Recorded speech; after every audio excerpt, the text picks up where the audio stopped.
امام شافعی رضی اللہ تعالیٰ عنہ اور الزواجر کے اندر اس کو ذکر کیا گیا، کہا کہ جس بندے کو غضب جہاں پر آنا چاہیے، جہاں غصہ اسے آنا چاہیے، غصہ ہر جگہ پر مذموم نہیں، شریعت نے وہ مقام بھی بتائے ہیں جہاں پر بندے کو غصہ کرنا چاہیے، لیکن اگر بندے کو وہاں پر بھی غصہ نہ آئے،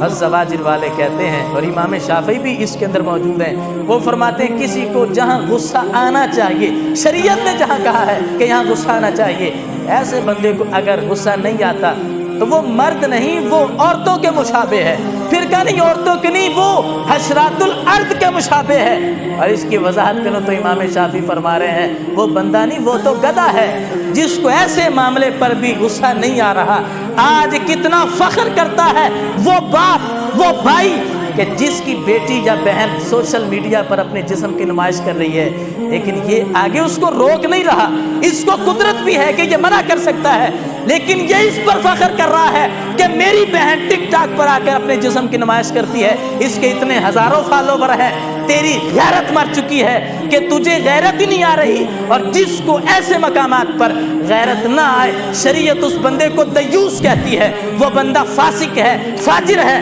اور وہ یہ کہہ رہا ہے کہ میری بہن کے فالوور بڑے ہیں۔ اگر اس کا ترجمہ کیا جائے اردو میں تو وہ یہ کہہ رہا ہے کہ میری بہن کا پیچھا کرنے والے ہزاروں میں موجود ہیں، اور یہ فخر سے کہہ رہا ہے وہی لفظ جو یہ اردو میں بولے تو اسے غصہ آ جائے، یہ انگلش میں بول کر اس پر فخر کر رہا ہے، ہزاروں فالوور ہیں میری بہن کے، میری بیٹی کے سوشل میڈیا پر، لیکن اگر اسے غصہ نہیں آ رہا تو پھر اسے سوچنا چاہیے کہ یہ بات کر کے جنت کی طرف رستہ نہیں بنا رہا، جہنم کی طرف بنا رہا۔